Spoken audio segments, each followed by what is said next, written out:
Mental toughness is doing things that we don't want to do. Now, doing things that we need to do, but we don't want to do at the times that it's the most convenient and doing it anyway.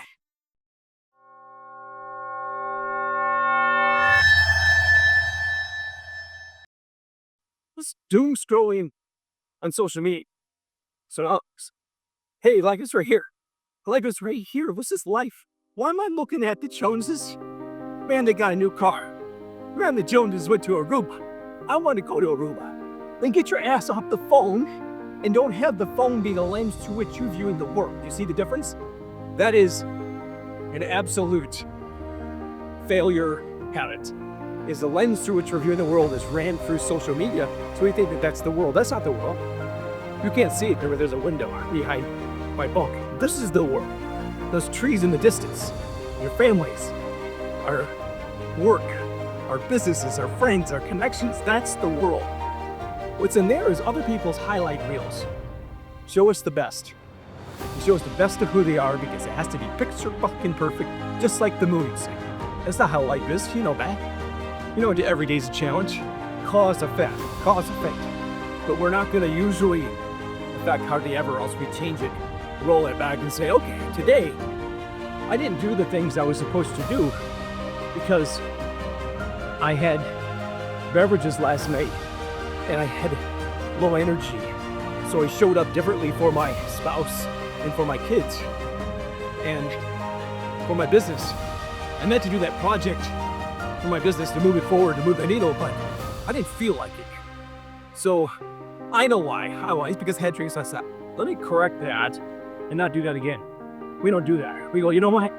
Life's hard, which it is, by the way, but we've attached the wrong causation to the effect, the wrong problem to what's happening. The problem is us. It's always us. I did this, it caused that. Sometimes the cause and the effect is so far separated that we don't even know that it was the cause. That's the biggest problem. I did this on Monday the 7th, and it manifested in my business 30 days later in the form of no revenue. Why? Because I fucked around and said 30 days before. You see that? That is the problem.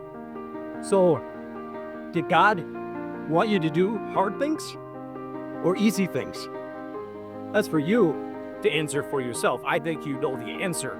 It's only through hard things, only through trial, only through tribulation, only through setbacks, only through doing the things that we don't want to do.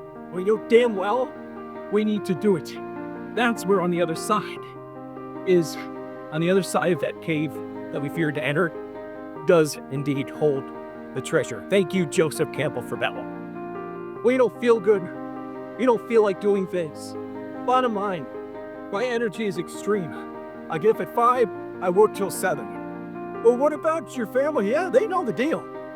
In fact, the other day I worked till 9. The other day was at 10. They know the deal. I spend time, and I get back at it because I'm building something right now. A little bit unusual when you're building something that you're passionate about. But I have the energy. I'm not going, oh my God, I feel like. If I didn't have the energy, like on those Saturdays where I was hungover, I didn't work like shit. Didn't feel like it.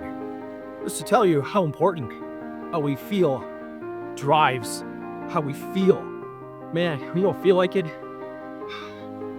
it's harder to do hard things, you know? I have moved this coaching program that I've been working on for 3 years and 3 months. I know it's a long time. Trust. Think about that every day and how grateful I am that I have this new energy now to push it further and faster and better than I have in any period of time for the last 3 weeks. Absolutely amazing. I feel better. I feel more connecting. I feel more alive. I feel more me and purpose and love and connection. I feel closer to my creator. Oh, there's more. There's more, my friends. So doing things, mental toughness is doing things that we don't want to do.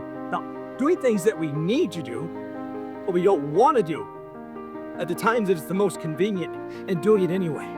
Because when we do that, we are taking a shot across the bow of a former low self-image, and we're saying for the first time in our lives, I've got this. There's nothing, nobody, no circumstance that's going to get me off track. I see only the objectives, and the obstacles must give way. All the yeah buts, all the yeah but this and I'm busy, and yeah but that I'm tired, yeah but I don't want to read, I'm not good at read. All that's cast away. Yeah buts are like a game of whack-a-mole. They're out of lives. You ever think about that? How am I gonna do this? Yeah but there's your fucking reason. That's exactly why you're not gonna do it. No, I don't have the money. Boom, bam. I don't have the resources. Boom, bam. I don't have the time. Don't get me started on how much time we have. Don't do it. We all have 24 hours a day, my friends. What time are you getting up? How much time you spending doom scrolling? How many hours of TV are you watching on the telly? Is it more important to get your Netflix in? Your Netflix versus your personal growth fix? No, it's not. It is not. This is about doing hard things. And if you get the benefit of truly grasping this, you might come through and you might do something that's going to change your life. But until you do that, it's never going to change. It's never going to change. Come to find out, the thing that we've been avoiding, the thing that you've been avoiding, that's the cave. You just have been putting it off. And you know damn well if you do that, that's the one move that would change your life for pieces. Your relationship, your money. But I always do that. Exactly right. You create a bad habit. That's it.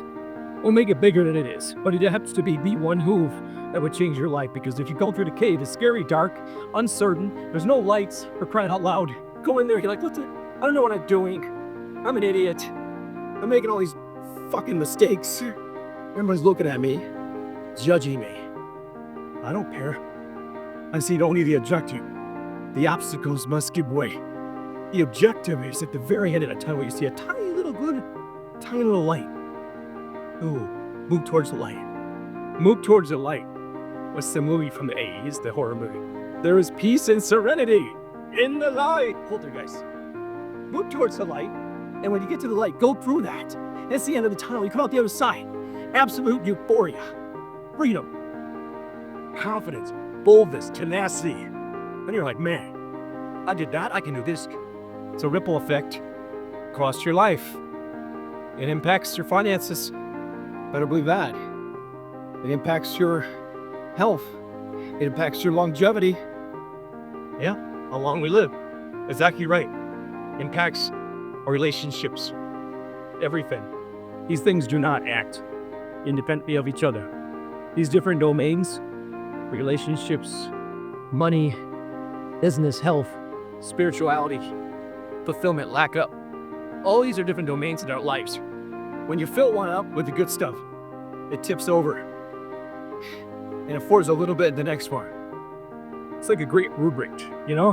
Where these things fall down, and of course, this thing in the next one fills up the next one, knocks that one down. This is the next one, knocks that one down. Woo! Next thing you know, you got 7 bottles filled with the good stuff. And it's only through filling our bottles to the top with the stuff, with the energy that creates worlds, that we can give it to someone else.